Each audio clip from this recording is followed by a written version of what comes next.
This is Sekiro, Shadows Die Twice, developed by From Software, published by From Software in Japan, and published by Activision outside of Japan. Sekiro is the latest from Software, the guys behind Demon's Souls, Dark Souls, Bloodborne. It is a similar type of game.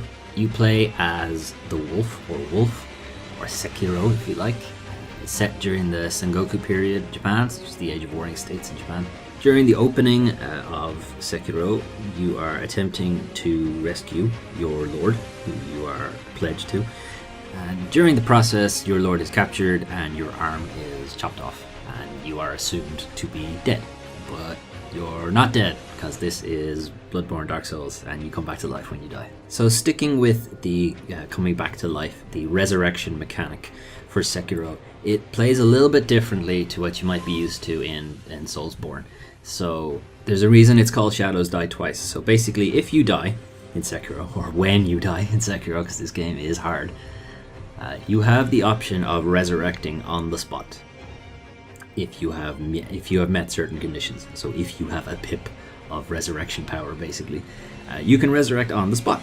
And however many pips you have, that's how many times you can resurrect on the spot if you like. Or you can choose to just die there and go back to the last bonfire type thing, which is a sculptor's idol in this game. Something else you might be used to in Soulsborne things is the corpse run. So if you're not familiar, in the Soulsborne games you collect souls, or blood echoes in Bloodborne, and they're used for leveling yourself up.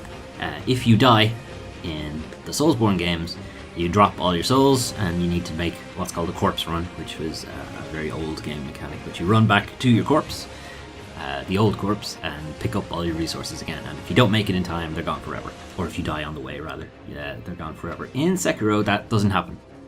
There is no corpse run in Sekiro. What happens instead is you lose half of your gold and half of your progress towards your next skill point, and you have no way of regaining that. Except you do have one way of regaining that. You have another mechanic called Unseen Aid, which has a random chance of triggering, and if that does trigger, you get your resources back. At the beginning of the game, Unseen Aid is a 1 in 3 chance, or a little bit less than 1 in 3 chance, but if you die too many times, you will reduce the effect of Unseen Aid. You will cause something to happen in the world that I won't go into because spoilers, but basically dying too much is penalized by reducing the occurrence of Unseen Aid, so the chances of you getting your resources back. So get good, and you will never even have to worry about Unseen Aid.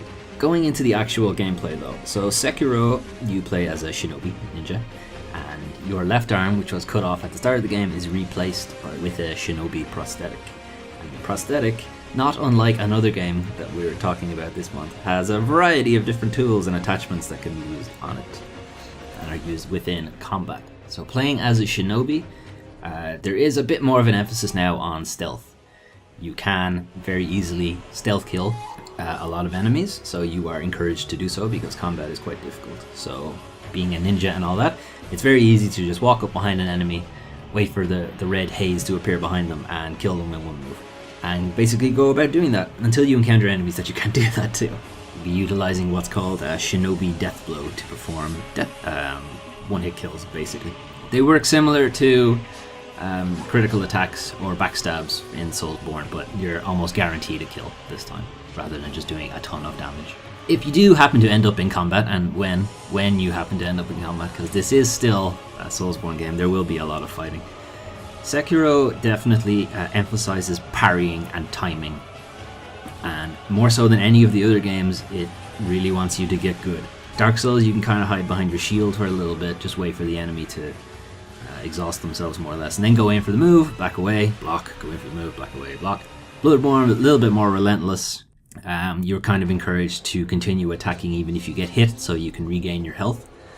Sekiro is somewhere in between the two. While you can block, you're more encouraged to be a little bit more relentless with your combat, but you're also encouraged to pay attention to your enemy and attempt to parry them or deflect their attacks. There are two mechanics that you have to worry about two meters you'll have to worry about in combat. So you do not have a stamina meter anymore, so that's gone. There's nothing stopping you from dodging or attacking or anything like that. You don't have to worry for your stamina to recover because you always have full stamina. But you do have vitality and posture. So vitality is your standard hit points. If that hits 0, you die. Posture is your guard, more or less, how well you can deflect attacks and how close your guard is open to being broken. That's not super important to you, but it's super important to your enemies. So basically, Sekiro wants you to break their posture and then deliver a death blow, and that's how combat goes. You're not really trying to reduce their vitality to 0. While you can still defeat enemies by reducing their vitality to 0, that's not what you're going for. You're going to try to break their posture with deflections, with your own attacks, and with just good placement in combat. And then waiting for the death blow window to open, form your death blow, hopefully combat is over. Some enemies will have more than 1 health bar, so you'll have to repeat that mechanic, but that's basically the gist of combat. It's quite simple, but obviously very difficult, because the timing for parrying, well, it's quite generous, but it's not, super generous. You're still gonna have to get good at timing that parry and timing the deflections, and having to time multiple attacks, chained attacks, and trying to parry those, and then having to deal with perilous attacks that sometimes enemies will throw out. So they might try a thrust, which is very difficult to parry, or they might try a sweeping attack, which can't be blocked or parried. You have to jump it, and then they might try to grab you, which you can't do anything to, you just have to get out of the way. Sekiro is a lot of fun, but it is very, very stressful, more so than any other kind of Soulsborne games that I've watched or that I've played. And it mostly has to do with the fact that you can't power level your way through a problem, like in Dark Souls, Bloodborne, Neo, any of those kind of games. If you were encountering a difficult enemy, you could go away, get better gear, level up a couple of times, come back, and you could probably just wipe the floor with them. You can't do that in Sekiro. The only way to really improve your character is to win hard fights. So more so than any other as I said already, more so than any of the other Soulsborne games, you need to be good at Sekiro. Lots and lots of practice. Came out late in March, so again, I'm not super far into it. I've just beaten the second boss, I think, maybe. I've still got a ways to go. But yeah, it's a lot of fun, but yeah, super duper stressful, so I don't know. I am having fun with it, but I'm not sure it's for me just yet. But if you like the kind of Dark Souls stuff, give Sekiro a try, but just to keep in mind that if you try to play it like Dark Souls, you're gonna have a bad time.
So we're returning to Kingdom Hearts 3 because now I finished the game, and I was just going to give a couple of thoughts about it. There will be some kind of mild spoilers, I suppose. I'll be showing some late stage areas and things like that, and some footage from the secret boss, so if you don't want to see any of that, feel free to skip this section. So I want to say overall, Kingdom Hearts 3 is a good game. I enjoyed playing it. I just want to have that out in front before I give all of the kind of critique I'm about to give. So the biggest critique I have for Kingdom Hearts 3 is that it just feels like it's too easy. I'm playing the game on its standard difficulty setting. The more difficult difficulty setting, all it does is increase enemy health and it increases enemy damage to you and decreases your damage. And any kind of playing around with numbers, it just is not particularly interesting to me for difficulty wise. It's markedly easier than Kingdom Hearts 2 and Kingdom Hearts 1. This probably boils down to you just having like lots of different combat options. You have that attractions move that like springs up every couple of seconds that tends to wipe out a lot of enemies. What I would have liked to have seen, and maybe this will come with the upcoming critical mode patch, But you can see in status and things like that you have like dark resistance, fire resistance, and so on. It never really matters. From what I could tell, I could always just brute force through the fights. So I don't know. I would have liked to have seen a bit more difficulty, I guess. Like Sora has a block maneuver, which I never had to use. I could get away with a lot of combat just by mashing attack. Something else would be the Disney worlds. They just don't seem very relevant to the story anymore. I mean, they had a very tenuous link in the first place, and now they just seem kind of shoehorned in my opinion, to just serve as dungeons. And it doesn't really help that a lot of the Disney worlds, they just rehash the film's story, whatever it was. The Tangled world just does the Tangled film. Frozen World just does the Frozen film. At least like Toy Story and Big Hero 6 try to do a different story. At least that's interesting. It would have been nice if the other worlds did the same and in some way kind of, matched up with the Kingdom Hearts plot, but they don't. Speaking of the plot, I'm not going to go into it because that's like they're huge spoilers, but it does feel like having all the plot threads tied up is good. I just kind of think that all the plot threads get tied up at the exact same time. All at the end of the game. Every thread points to the ending of the game, and they all get tied up there. And it kind of ruins their impact. It probably would have made more sense to sprinkle them over the course of the game, rather than just having every single plot get summed up right at the end. There's massive Deus Ex Machinas happening there. I mean, they're fun in a kind of fan service way. It's good that they get tied up. I'm happy that they are. I am somewhat happy with the resolution as well. It's just they're all like within almost 10 seconds of each other. It's kind of dumb. And the last thing, which is really more of personal, but it's definitely coming from a lot of Kingdom Hearts fans, is where are the Final Fantasy characters? Like, the excuse they gave was that we have plenty of our own original characters now, with Organization 13 and whatever. But that doesn't explain why the Disney characters are still there then. If you still have plenty of your own original characters, you don't need the Disney ones either. And also, the Final Fantasy characters, for people who've played the other Kingdom Hearts games, they're like kind of central to the plot as well. Maybe not central, maybe that's not the correct word.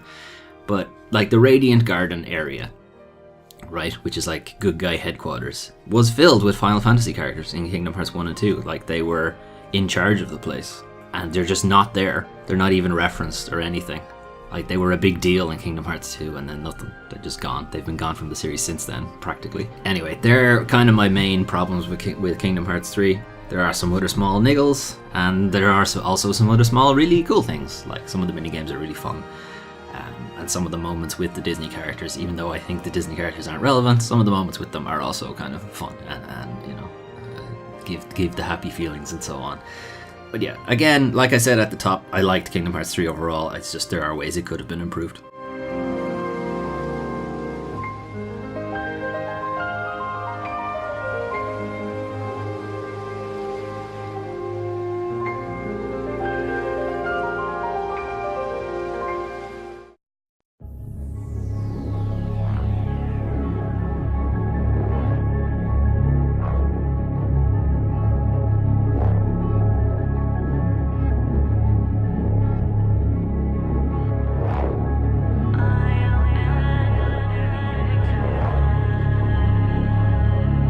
This is Devil May Cry 5, developed and published by Capcom.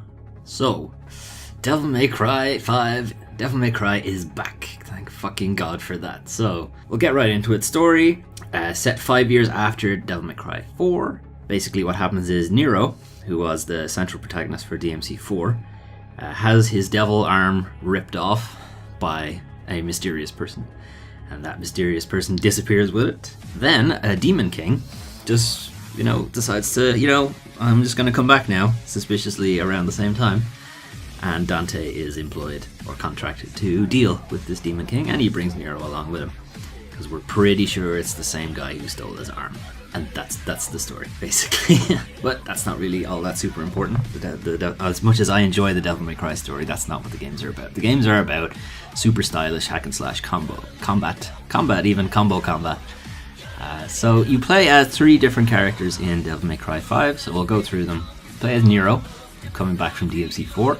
Nero has a sword, and he has a gun, and he uses them a lot to do stylish combos and launch people into the air and so on. Something different that he's bringing into DMC5 is he has Devil Breakers now. So he had the Devil Bringer, in DMC4, which is what allowed him to grapple around enemies. But since he's lost that arm now, he has various prosthetics that can be used in combat, and they can be used to vary things up. So he's got one that just does a super big punch, he's got one that causes shockwaves, he's got one that causes explosions, he's got one that he can ride around on and kind of skateboard, a big rocket thing that he can ride around on. It's pretty funny. And he's got one that's like a big whip, and he's got one that kind of just does the general grapple thing already that he has by default. So he still has the Devil Bringer mechanic. He just doesn't have the big arm to do it anymore. His Devil Breaker stuff, which is his prosthetic arm, that system of revolving kind of arms, you're meant to use them kind of, you're meant to use them up and expend them during combat, which is something I'm not really used to. Anytime I know something is a one-use, expendable or consumable thing, I tend to hoard them. That's my RPG brain just niggling at me that it's basically, if you don't need to use an item, don't use an item. So, but combat, or Nero's combat, definitely says, use these. Like, you just use them up. You get plenty of them. Just use them. I find Nero is really balanced and really nice to play with, and he does definitely work as a great, or his Devil Breaker stuff definitely works as a great training for Dante.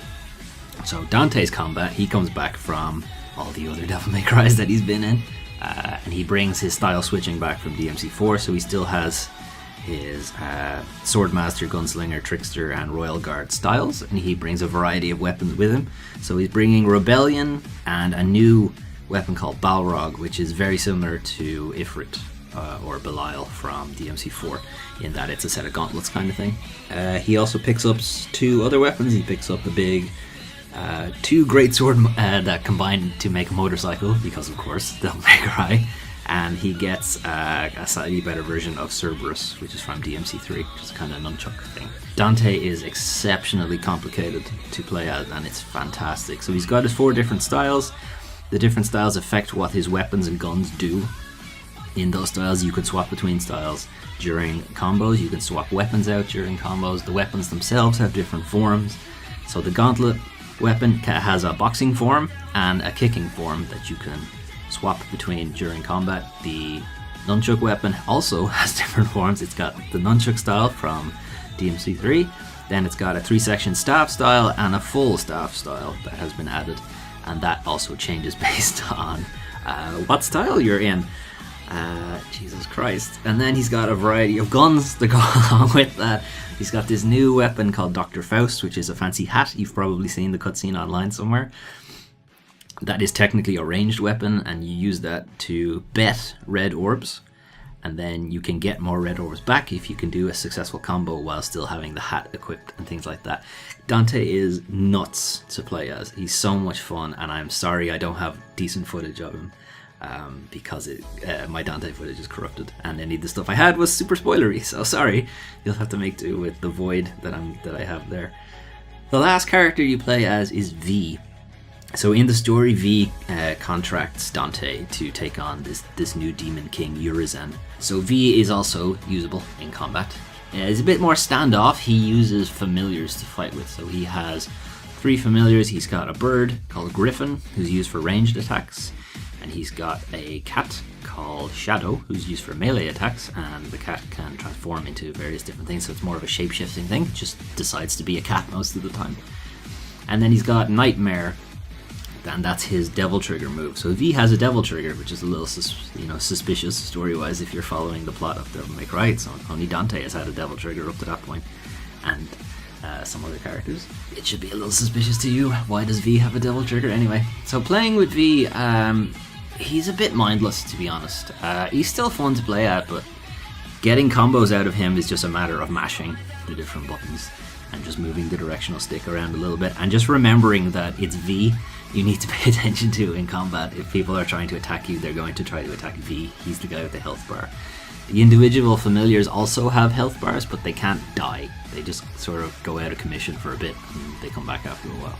Again, he's fun to play with, but he's fairly mindless, at least in my opinion. Maybe I'm just not using him right. He's definitely more interesting plot-wise than that, but I won't go into too much about that. The familiar characters, though, their names are Griffin, Shadow, and Nightmare. Anyone who has played DMC1 might find those names a little suspicious also. But speaking of the campaign, I find it's a bit short, but I find that with every Devil May Cry. I just want more and more and more and more. It's fun that it bounces you around characters. So DMC4 kind of split the game. Half of it was with Nero, and then half of it was with Dante, and then you kind of finished up the game with Nero as well. So maybe not half Dante, maybe like 40% Dante, 60% Nero, something like that. It's a bit more even this time around. You have the 3 different characters, and the campaign kind of bounces you around through the different characters. Some missions can be played with either character, and that leads into the sort of pseudo multiplayer that Devil May Cry 5 has. So you have some levels can be played as Nero and V, and if you choose to play as Nero, if another person in the world decides to play as V, they can drop in on that level, and you might see them doing their own thing, and you can rate them at the end of the game to say if they were stylish or if they weren't.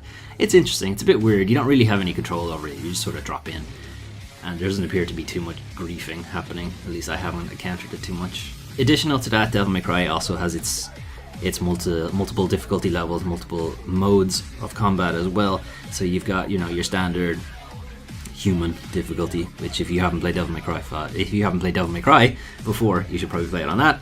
Devil Hunter, which is just a slightly more difficult. It's sort of, we know you've played Devil May Cry before, so we're not going to go easy on you. Then they have the different ones like Son of Sparta, which is just more difficult. Then you have Dante Must Die, which kind of mixes up the enemy placements. Enemies get new moves, things like that. And then you have Heaven or Hell, which is a one-hit mode. Basically, enemies die in one hit, but you also die in one hit. Not great. And then you have then you have Hell or Hell, which is you die in one hit, but enemies do not, and that sounds like an awful mode. Anyway, additional to that, Bloody Palace will be around 1st of April, so it should actually be out by now. By the time you're watching this video, Bloody Palace may or may not be on your console of choice.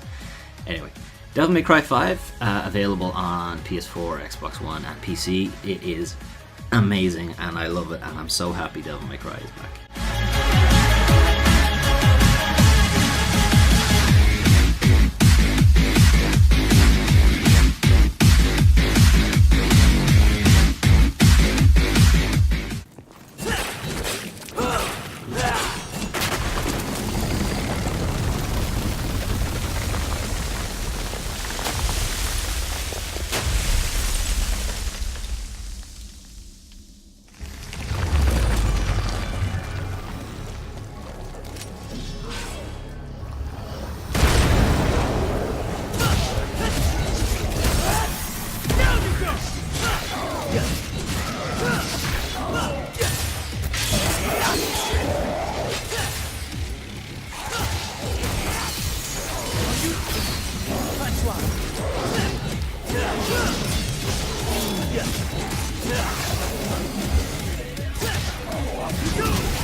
So we're going to look a bit here at Yoshi's Crafted World. This is a demo. It's currently free on the Nintendo Switch store.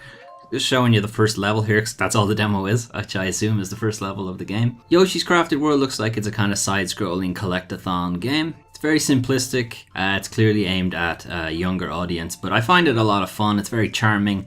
I definitely like the aesthetic they're going for, and this kind of arts and crafts look. Yoshi has a kind of felt look to him, like he's a plush toy, and the world he's in is like cardboard and various arts and crafts and paper mache and that kind of thing. It's quite fun, and it's fairly hilarious to pick up an egg and just yeet it at enemies in the background or in the foreground, and the sound effect they make when they get hit is pretty funny. I did say yeet, yes. Hello, fellow kids. The game is actually already out, so this demo had been on the store for about 2 months. I only really got around to doing it now. I don't really have any intention of getting the full game since I just have so much on my plate right now, but it definitely looks like a fun time. There's even a more casual mode for even more laid-back fun. It looks very simple. Some of the videos I've seen of people playing in the more casual mode, it looks pretty mindless, but still, it looks fun. I'd say it'd be a fun time even if it would be a fairly simple, simplistic game. You know, I already have Sekiro and Devil May Cry to kind of melt my brain, so having something that would be not as taxing would probably be fun, but not right now for me.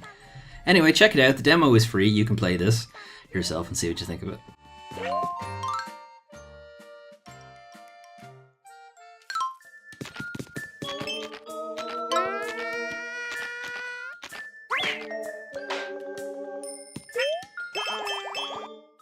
I've got some cleaning up to do. Get out of my sight! Those were the games for March 2019. Sekiro Shadows Die Twice is I'm having a lot of fun with it, but I am also having a lot of stress with it. Blood pressure is definitely going up, and controller may or may not go out the window at some of the encounters I'm having. So I'll have to build a little pillow fort so I can just fling the controller at the pillow fort and not actually risk breaking it. The MC5 is incredible. I have finished it, but that's obviously not the end of the road for Devil May Cry. There's plenty of the other difficulty modes to go up to. Enemies with more health means more combos and more style points and so on. And the Bloody Palace mode will be out for that very soon, if not already. Yoshi, as I said in the Yoshi section, it looks really fun, but I'm probably not going to get it myself. And the Kingdom Hearts was just my roundup for it, my post-mortem if you like. I've platinumed the game now, so I don't have too many reasons to go back to it. Looking forward to next month. So next month we'll be looking at Falcon Age, which I know very little about, but it appears to be a first-person game and you have a bird bro. So I'm kind of sold on it already. Also, we'll be looking at Katana Zero, which is a side-slashing action game from Devolver. Looks like it's going to be rock hard, so we'll see how that goes. I'm getting some serious Hotline Miami vibes from it. And we'll also be looking at Days Gone, which is a very long delayed open world zombie game from Sony first party. So that should be interesting to see. They've got a lot of the Sony first party devs behind them to help them out with that. So we'll see if the extra delays have helped them out. Otherwise, we're approaching summertime, and summertime means no games for some reason, because the industry just shuts down, I guess, for E3 and what have you. So who knows? The games of May, June, and July, who knows what happens there. Anyway, hopefully you like the games I picked out this month. Do let me know in the comments or on Twitter or whatever, what you thought. Also, I am starting to do more streams on Twitch, so check me out there, twitch.tv/DoomTrain5. And you already have me here on YouTube and on Twitter. It's the same, DoomTrain5. You'll find me there too. Okay, thanks. I'll see you guys next time.